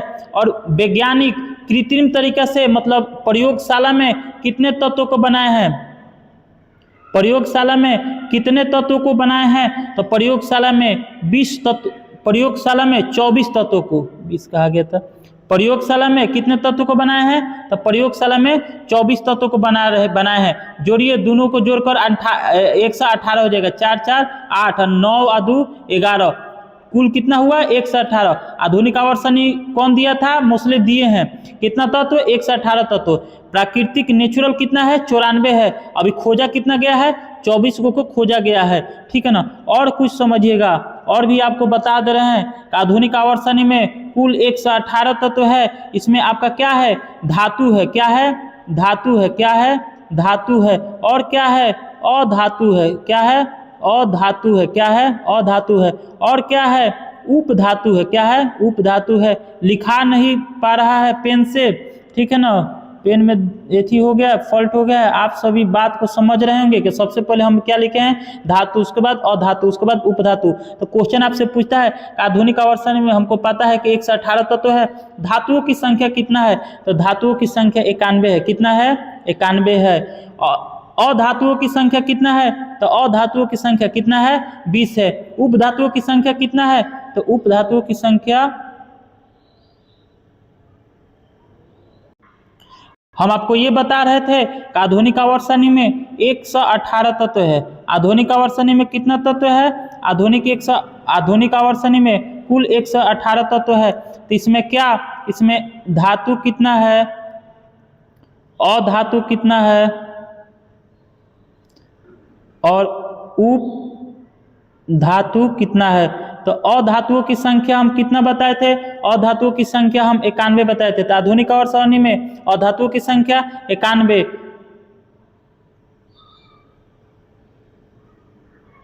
उपधातु की संख्या आपका 20 हो जाएगा। और अधातु की संख्या कितना हो जाएगा, अधातु की संख्या आपका 7 हो जाएगा। अधातु की संख्या कितना हो जाएगा, 7 हो जाएगा। आइए क्वेश्चन नंबर 132 देखते हैं। 132 कह रहा है कि भारी जल का रासायनिक नाम और सूत्र क्या है, तो भारी जल का रासायनिक नाम ड्यूटेरियम ऑक्साइड और सूत्र D2O हो जाता है। ऑप्शन नंबर बी में आपका दिया हुआ है ड्यूटेरियम ऑक्साइड या D2O। भारी जल का रासायनिक नाम ड्यूटेरियम ऑक्साइड या D2O होता है। भारी जल का प्रयोग कहाँ किया जाता है, तो भारी जल का प्रयोग परमाणु रिएक्टर में, भारी जल का प्रयोग परमाणु रिएक्टर में मंदक के रूप में किया जाता है। भारी जल का प्रयोग परमाणु रिएक्टर में मंदक के रूप में किया जाता है। भारी जल का अनुभार कितना, अनुभार, भारी जल का अनुभार कितना होता है, तो भारी जल का अनुभार 20 होता है। भारी जल का अनुभार कितना होता है, 20 होता है। वहीं साधारण जल का अनुभार कितना होता है, 18 होता है। भारी जल का अनुभार आपसे क्वेश्चन पूछेगा, डायरेक्ट पूछेगा, कोई इसमें शक नहीं। आगे भी क्वेश्चन आपको देखने को मिलेगा कि भारी जल का प्रयोग यहाँ किया जाता है, तो भारी जल का प्रयोग नाभिकीय रिएक्टर में मंदक के रूप में किया जाता है। भारी जल का अनुभार कितना होता है, 20 होता है। साधारण जल का अनुभार कितना होता है, 18 होता है।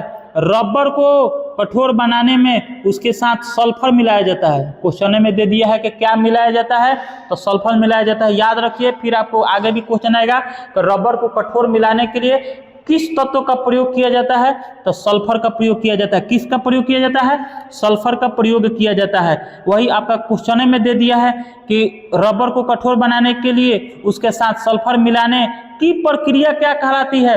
जब हम रबर को कठोर बनाना है तो रबर के साथ हम सल्फर मिला रहे हैं, तो यह प्रक्रिया जो हम कर रहे हैं, इस प्रक्रिया को क्या कहेंगे, इस प्रक्रिया को वल्नीकरण कहेंगे। क्या कहेंगे, वल्नीकरण कहेंगे। रबर को कठोर बनाने के लिए किस तत्व का प्रयोग किया जाता है, तो सल्फर का प्रयोग किया जाता है। और इस प्रक्रिया को क्या कहेंगे, तो इस प्रक्रिया को वल्नीकरण कहेंगे। क्वेश्चन नंबर 134, क्वेश्चन नंबर 134 आपको बता रहा है कि कपड़े के जंग के धब्बे को हटाने में किसका प्रयोग किया जाता है, तो टमाटर में ऑक्जेलिक अम्ल पाया जाता है। टमाटर में कौन सा अम्ल पाया जाता है, ऑक्जेलिक अम्ल पाया जाता है। और इसी ऑक्जेलिक अम्ल का प्रयोग कपड़े के धब्बे को हटाने में किया जाता है। इसी ऑक्जेलिक अम्ल का प्रयोग कपड़े के धब्बे को हटाने में किया जाता है। आइए क्वेश्चन नंबर 135 देखते हैं। 135 कह रहा है कि लाल रक्त कणिका का निर्माण कहाँ होता है? तो आरबीसी रक्त, जब आप पढ़िएगा इसमें अनेकों प्रकार का क्वेश्चन रक्त से पूछा है, जो आगे आएगा, और 3 गो क्लास में कुछ आ चुका है, 2-4 प्रश्न आ चुका है। तो रक्त को 3 भाग में बांटा गया है, लाल रक्त कणिका, श्वेत रक्त कणिका और प्लेटलेट्स। क्या? प्लेटलेट्स। लाल रक्त कणिका, श्वेत रक्त कणिका और प्लेटलेट्स।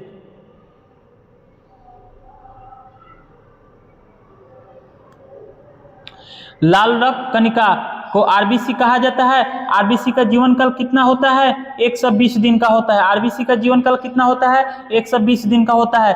आरबीसी किसके कारण लाल होता है? तो आरबीसी हीमोग्लोबिन के कारण लाल होता है। आरबीसी किसके कारण लाल होता है? आरबीसी हीमोग्लोबिन के कारण लाल होता है। आरबीसी का निर्माण कहाँ होता है? तो आरबीसी का निर्माण आपका अस्थि मज्जा बोन मैरो में होता है। आरबीसी का निर्माण कहाँ होता है? तो आरबीसी का निर्माण अस्थि मज्जा बोन मैरो में होता है। बोन मैरो कहाँ होता है? तो हड्डी के बीच में। ये आपका मान लीजिए हाथ का हड्डी है, ठीक है ना, तो जो इसके बीच में ये खोखला भाग है, जो इसके बीच में जो है ये खोखला भाग है, जो इसके बीच में खोखला भाग है, जो इसके बीच में खोखला भाग है, जो इसके बीच में खोखला भाग है, 1 मिनट रुक जाइएगा, जो इसके बीच में खोखला भाग है, जो इसके बीच में ये काला काला कलर का खोखला भाग है, इसी को अस्थि मज्जा कहा जाता है। जब आप चिकन खा रहे होंगे तो आप अगर उसका हड्डी को खाइएगा तो देखिएगा बीच में काला काला रहता है, यही होता है क्या? अस्थि मज्जा। यही होता है अस्थि मज्जा। जब आप लेग पीस खाइएगा तो बीच में काला काला रहेगा हड्डी के, वही होता है अस्थि मज्जा। और इसी में आपका निर्माण होता है किसका? इसी में आपका निर्माण होता है किसका? लाल रक्त कणिका, आरबीसी का। लाल रक्त कणिका, आरबीसी का निर्माण होता है। अब आप समझ गए होंगे कि लाल रक्त कणिका आरबीसी का निर्माण कहाँ होता है? तो आरबीसी का निर्माण अस्थि मज्जा में होता है। अस्थि मज्जा किसे कहते हैं? तो हड्डी के बीच में जो खोखला जगह होता है उसी को अस्थि मज्जा बोन मैरो कहा जाता है, ठीक है ना। उसी में आरबीसी का निर्माण होता है। आरबीसी का कब्रगाह, मतलब आरबीसी की मृत्यु कहाँ होता है? तो आरबीसी का मृत्यु प्लीहा या तिल्ली में होता है। आरबीसी का मृत्यु कहाँ होता है? प्लीहा या तिल्ली, एक ही नाम है, या तो प्लीहा या तिल्ली दिया रहेगा, उसे आरबीसी का कब्रगाह कहा जाता है। लेकिन आरबीसी का निर्माण अस्थि मज्जा में। 135 का कौन सा ऑप्शन सही हो जाएगा? अस्थि मज्जा, ऑप्शन नंबर सी। आइए देखते हैं आगे क्वेश्चन क्या दिया है। आगे क्वेश्चन दिया है आरबीसी का कब्रिस्तान किसे कहा जाता है? अभी तो आपको बताएं कि प्लीहा या तिल्ली को आरबीसी का कब्रिस्तान कहा जाता है, जबकि अस्थि मज्जा में इसका निर्माण होता है। तो उस समय निर्माण पूछा था, इस समय कब्रिस्तान पूछा है, तो कब्रिस्तान का इसका answer question number option number B प्लीहा या तिल्ली हो जाएगा। आइए देखते हैं 137 नंबर क्वेश्चन। 137 नंबर क्वेश्चन कर रहा है कि मानव शरीर में रक्त का थक्का न जमने का कारण कौन सा प्रोटीन होता है? विटामिन में पूछेगा तो विटामिन में के मार दीजिएगा। अगर विटामिन के का कमी होगा तो आपके शरीर में रक्त नहीं जमेगा। रक्त का थक्का, जब आपका कहीं अंग कटेगा तो उस समय रक्त निकलते ही रह जाएगा, रक्त नहीं जमेगा। विटामिन के कारण, विटामिन में पूछे तो विटामिन के कारण। लेकिन यहाँ पर आपसे क्या पूछा है? यहाँ पर आपसे प्रोटीन पूछा है कि किस प्रोटीन के कारण रक्त का थक्का नहीं जमता है? तो हिपेरिन नामक प्रोटीन। कौन सा प्रोटीन? हिपेरिन नामक प्रोटीन के कारण रक्त का थक्का नहीं जमता है। वही आपसे क्वेश्चन नंबर 37 में पूछा है कि मानव शरीर में रक्त का थक्का न जमने का कौन सा कारण, प्रोटीन में कौन सा प्रोटीन है? तो हिपेरिन नामक प्रोटीन है। कौन सा प्रोटीन? हिपेरिन नामक प्रोटीन है। क्वेश्चन नंबर 138 कह रहा है कि हड्डी और दांत के निर्माण के लिए मुख्य रूप से कौन सा तत्व आवश्यक होता है? तो मुख्य रूप से आपका सोडियम और पोटेशियम, जी नहीं। लोहा कैल्शियम, जी नहीं। कैल्शियम फास्फोरस, जी यही हो जाएगा। हड्डी और दांतों के निर्माण के लिए मुख्य रूप से कैल्शियम और फास्फोरस जिम्मेदार होता है। कौन होता है? कैल्शियम और फास्फोरस की जिम्मेदार होता है, या उसका मुख्य रूप से उसका आवश्यकता होती है, मुख्य रूप से उसका आवश्यकता होती है। क्वेश्चन नंबर 139, इंसुलिन हार्मोन रासायनिक रूप से क्या होता है? इंसुलिन हार्मोन रासायनिक रूप से प्रोटीन होता है या पेप्टाइड होता है? प्रोटीन ऑप्शन में तो यहाँ दोनों दे दिया है, लेकिन अगर आपके एग्जाम में अगर ऐसे ही दे एक प्रोटीन या क्वेश्चन में कर दे पेप्टाइड तो आप तो डायरेक्ट समझिएगा, लेकिन वहाँ पर खाली दे एक प्रोटीन तो क्या मारिएगा? प्रोटीन, या प्रोटीन नहीं दिया रहेगा तो पेप्टाइड दिया रहेगा। तो इंसुलिन हार्मोन रासायनिक रूप से क्या है? एक प्रोटीन या पेप्टाइड, एक प्रोटीन या पेप्टाइड, ठीक है। आइए देखते हैं क्वेश्चन नंबर 140, मास्टर ग्रंथि किसे कहा जाता है? 140 कह रहा है कि मास्टर ग्रंथि किसे कहा जाता है, जो एकदम सब चीज को कंट्रोल कर रहा है। तो मास्टर ग्रंथि पीयूष ग्रंथि को कहा जाता है। पीयूष ग्रंथि को क्या कहा जाता है? मास्टर ग्रंथि कहा जाता है। यह सब ग्रंथि को कंट्रोल करता है। कौन? पीयूष ग्रंथि। पीयूष ग्रंथि शरीर के सबसे छोटी दूसरे नंबर पर आती है, मतलब दूसरी सबसे छोटी ग्रंथि कौन सी हो जाएगी? पीयूष ग्रंथि। दूसरी सबसे छोटी ग्रंथि कौन सी हो जाएगी? पीयूष ग्रंथि। और सबसे छोटी ग्रंथि पीनियल ग्रंथि। सबसे छोटी ग्रंथि पीनियल ग्रंथि। सबसे छोटी ग्रंथि पीनियल ग्रंथि। सबसे छोटी ग्रंथि पीनियल ग्रंथि। सबसे छोटी ग्रंथि पीनियल ग्रंथि। सबसे छोटी ग्रंथि पीनियल ग्रंथि। दूसरी सबसे छोटी ग्रंथि पीयूष ग्रंथि। दूसरी सबसे छोटी ग्रंथि पीयूष ग्रंथि। दूसरी सबसे छोटी ग्रंथि पीयूष ग्रंथि। लेकिन ऑप्शन में क्वेश्चन पूछे कि शरीर की सबसे छोटी ग्रंथि कौन सी है, अगर ऑप्शन में कहीं पीनियल नहीं दिया रहेगा तो हम पीयूष को देखेंगे, पीयूष को मार देंगे। मास्टर ग्रंथि किसे कहा जाता है? पीयूष ग्रंथि को कहा जाता है। यह सब मतलब ग्रंथि का क्या करता है? मास्टर है, कंट्रोल करता है। आइए देखते हैं क्वेश्चन नंबर 141। क्वेश्चन नंबर 141 कह रहा है कि लरो और उरो हार्मोन किसे कहा जाता है? लरो और उरो हार्मोन किसे कहा जाता है? आपको गुस्सा आएगा, वो हार्मोन कहेगा कि दो फैट मार दो सामने वाले को, और फिर वो मारकर उड़ जाएगा। आपको मार दीजिएगा उसको, उसके बाद अफसोस कहिएगा कि कहाँ से कहाँ एक रहते मार देनी हो। उसी को कहा जाता है कि लरो और उरो हार्मोन। मार करवा दो और मार करवा कर भाग जाओ, मतलब लरो और उरो हार्मोन किसे कहा जाता है? तो लरो और उरो हार्मोन एड्रीनेलिन को कहा जाता है। लरो और उरो हार्मोन किसे कहा जाता है? एड्रीनेलिन को कहा जाता है। लरो और उरो हार्मोन किसे कहा जाता है? एड्रीनेलिन को कहा जाता है। मार करवा दो और भाग जाओ, कौन सा हार्मोन है? एड्रीनेलिन हार्मोन है। आइए देखते हैं 142। 142 कह रहा है कि मानव शरीर का सबसे छोटी ग्रंथि कौन है? तो मानव शरीर का सबसे छोटी ग्रंथि पीनियल ग्रंथि है। कौन सा? पीनियल ग्रंथि। देखिए ऑप्शन में कहीं पीनियल है? यकृत ग्रंथि, पीयूष ग्रंथि, थायराइड ग्रंथि, लाल ग्रंथि, कहीं पीनियल नहीं है। तो मानव शरीर की दूसरी सबसे छोटी ग्रंथि पीयूष ग्रंथि। मानव शरीर की दूसरी सबसे छोटी ग्रंथि पीयूष ग्रंथि। जब पीनियल नहीं दिया है तो ऑप्शन के अनुसार क्या मार देंगे? पीयूष ग्रंथि मार देंगे। अगर ऑप्शन में पीयूष भी और पीनियल दोनों दिया रहे तो हम पीनियल को मारेंगे, पीनियल नहीं दिया रहेगा तो हम पीयूष को मारेंगे। आइए देखते हैं आगे का प्रश्न। बच्चों में रिकेटस, बच्चों में रिकेटस मतलब रिकेटस कैसा रोग है? सूखा रोग है। वयस्कों में ऑस्टियोमलेशिया, ऑस्टियोमलेशिया किसमें? बच्चों में। किस विटामिन के कमी के कारण होता है? मतलब बच्चों में रिकेटस और वयस्कों में ऑस्टियोमलेशिया किस विटामिन के कारण होता है? तो विटामिन डी के कारण बच्चों में रिकेटस और वयस्कों में ऑस्टियोमलेशिया होता है। विटामिन ए के कारण रतौंधी होता है, रतौंधी आंख को प्रभावित करता है। विटामिन बी के कमी से बेरी होता है, विटामिन बी के कमी से बेरी होता है। विटामिन सी के कमी के कारण स्कॉर्वी होता है, विटामिन सी के कमी के कारण स्कॉर्वी होता है। वहीं विटामिन डी के कमी के कारण रिकेटस होता है और वयस्कों में ऑस्टियोमलेशिया नामक रोग होता है। इस क्वेश्चन का कौन सा ऑप्शन सही होगा? इस क्वेश्चन का ऑप्शन नंबर डी सही हो जाएगा। 144 कह रहा है कि स्कॉर्वी मसूरों से खून आना, मतलब मसूरों से खून आता है तो उसको क्या कहा जाता है? उसको स्कॉर्वी कहा जाता है।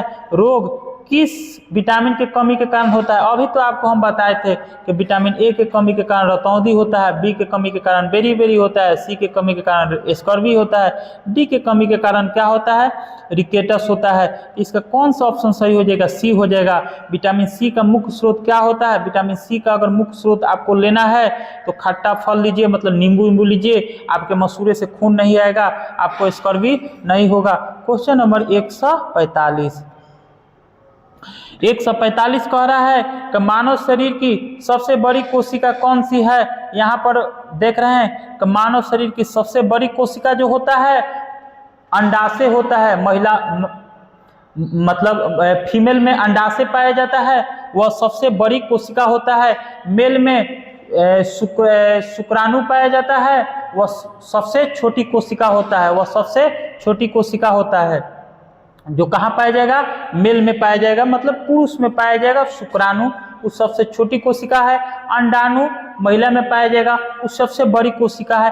तंत्रिका तंत्र नर्वस जो ब्रेन में पाया जाता है वो सबसे लंबी कोशिका है, वह सबसे लंबी कोशिका है, वह सबसे लंबी कोशिका है। बात को समझ गए होंगे, फिर से समझिए। मानव शरीर में सबसे बड़ी कोशिका कौन सी है? तो सबसे बड़ी कोशिका अंडाणु है जो महिला में पाया जाता है।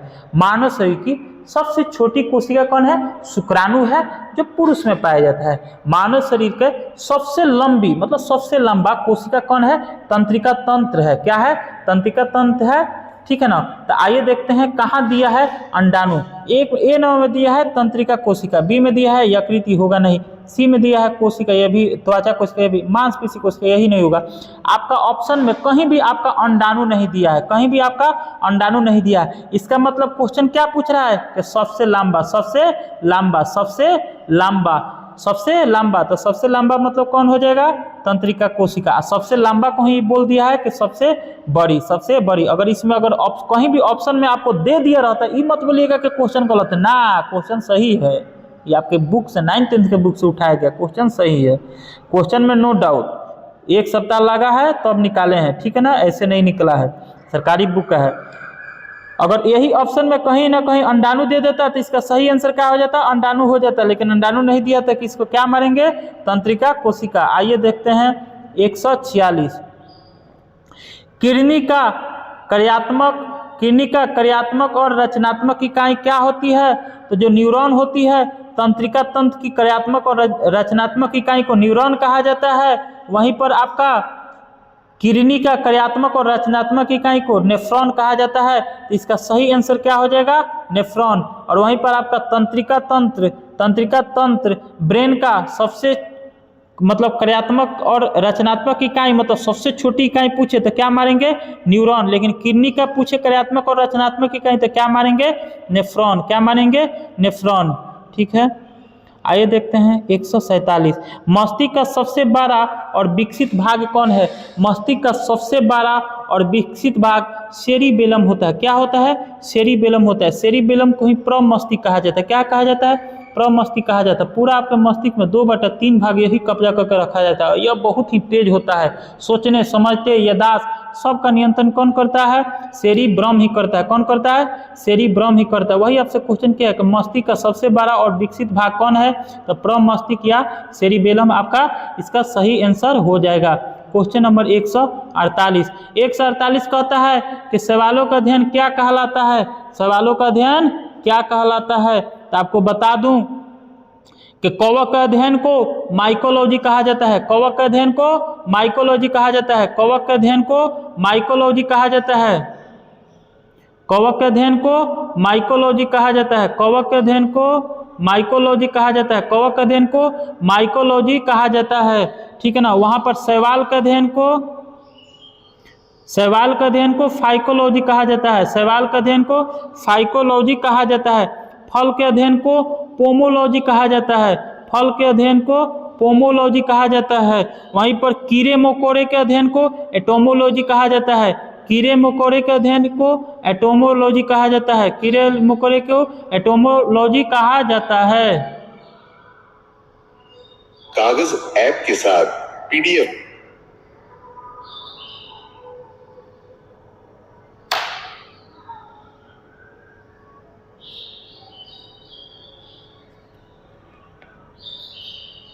एक मिनट लाइन पर बने रहिएगा।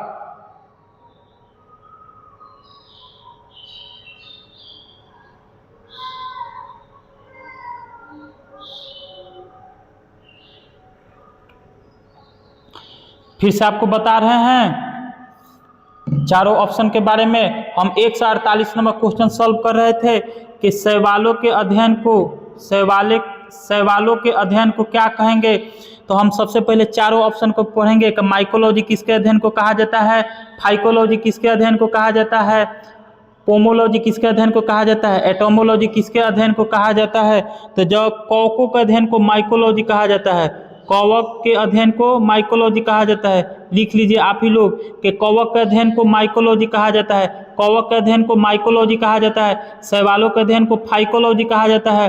शैवालों के अध्ययन को फाइकोलॉजी कहा जाता है। फल के अध्ययन को पोमोलॉजी कहा जाता है।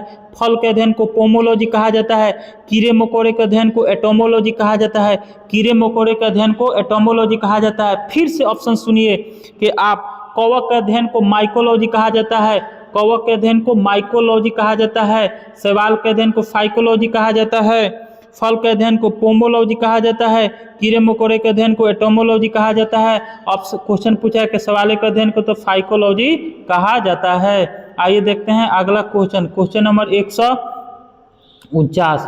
कोशिका में प्रोटीन का संश्लेषण कहाँ होता है? इस सब कोशिका आपका खत्म हो गया है कि माइटोकॉन्ड्रिया को कोशिका का पावर हाउस ऊर्जा गृह कहा जाता है। केंद्रक को कोशिका का दिमाग कहा जाता है। राइबोसोम को प्रोटीन का फैक्ट्री कहा जाता है। ठीक है ना। तो इसका क्वेश्चन क्या पूछा है? कोशिका में प्रोटीन का संश्लेषण मतलब निर्माण कहाँ हो जाता है? तो राइबोसोम पर होता है। आप जाकर तीनों वीडियो अगर नहीं देखे होंगे तो पहले का देख लीजिए, और देखे होंगे तो आपका इसका आंसर तो सब पता है। टोटल कोशिका खत्म हो गया है। घेंघा रोग किसके कमी के कारण होता है? तो घेंघा रोग आयोडीन के कमी के कारण होता है। घेंघा रोग आयोडीन के कमी के कारण होता है। बच्चों में क्वाशियोकर और मरास्मक रोग प्रोटीन के कमी के कारण होता है। बच्चों में क्वाशियोकर और मरास्मक रोग प्रोटीन के कमी के कारण होता है। घेंघा रोग आयोडीन के कमी के कारण होता है। विटामिन के कारण क्या होता है? बीमारी होता है। विटामिन के कारण क्या होता है? बीमारी होता है। जैसे विटामिन ए के कारण रतौंधी हो गया, विटामिन बी के कारण आपका बेरी रोग हो गया, विटामिन सी के कारण आपका स्कॉर्बी हो गया, विटामिन डी के कारण आपका रिकेटस हो गया। ठीक है ना। वासा से क्या होता है? वासा अगर आपके शरीर में नहीं है तो आपको जल्द ही ठंडा लगेगा, भूख लगेगा। ठीक है ना। वासा जो है आपके शरीर के तापमान को बनाए रखता है, आपको सुंदरता प्रदान करता है। ठीक है। अब समझ गए होंगे कि चारों ऑप्शन। तो घेंघा रोग किसकी कमी के कारण होता है? तो घेंघा रोग आयोडीन की कमी के कारण होता है। ये रहा आपका 150 क्वेश्चन। ये रहा आपका 150 क्वेश्चन। आज महामैराथन सामान्य विज्ञान महामैराथन का क्लास यही क्वेश्चन घेंघा रोग किसके कमी से होता है इसी के कारण इसी से अंत किया जाता है। कारण नहीं, इसी से अंत किया जाता है। दोस्तों आपका 2000 में से 150 क्वेश्चन हो चुका है। आज हम ड्यूटी में थे, इसी कारण हमको समय नहीं मिला। हम 50 क्वेश्चन को ही टाइप कर पाए हैं। कल का जो हम वीडियो लेकर आएंगे सामान्य विज्ञान महामैराथन का, उसमें हम 100 क्वेश्चन को कराएंगे। कितना क्वेश्चन को? 100 क्वेश्चन को कराएंगे। आप बने रहिए। आज हम या तो हिस्ट्री या ज्योग्राफी का फिर हम क्लास लेकर आ रहे हैं, और एकदम जो भी हम क्लास लेकर आएंगे वो 9th 10th के बुक से हम निकाले हैं। 9th 10th के बुक से आपका हिस्ट्री भी निकाले हैं, ज्योग्राफी भी निकाले हैं, पॉलिटी भी निकाले हैं। यकीन मानिए आपके एग्जाम के पहले सब खत्म कर जाएंगे और आपका इस बार रिजल्ट हो जाएगा। आप वीडियो देखते रहिए, पढ़ते रहिए, जहाँ भी जिस भी मास्टर से पढ़े हैं, जो भी नोट से पढ़ते रहिए। यहाँ पर आकर आप रिवीजन कीजिएगा, वीडियो देखिएगा तो आपका टोटल क्वेश्चन का रिवीजन हो जाएगा। टोटल क्वेश्चन का क्या हो जाएगा? रिवीजन हो जाएगा। एक भी वीडियो मत छोड़िएगा, एक भी वीडियो मत छोड़िएगा। स्टैटिस्टिक्स जीके का हम एक वीडियो डाले हैं, अगर आप नहीं देखेंगे तो जाकर देखिए। अभी स्टैटिस्टिक्स जीके का और मात्र 4 वीडियो लेकर आएंगे। 500 क्वेश्चन स्टैटिस्टिक्स जीके का कराएंगे, जिसमें से आपका 10 से 12 प्रश्न आएगा। 10 से 12 प्रश्न उसी वीडियो से बन जाएगा। ठीक है। बस आज इस वीडियो में इतना ही है। मिलते हैं फिर किसी और सब्जेक्ट के साथ। अभी आज ही बस इस सामान्य विज्ञान महामैराथन के लिए जय हिंद, जय भारत।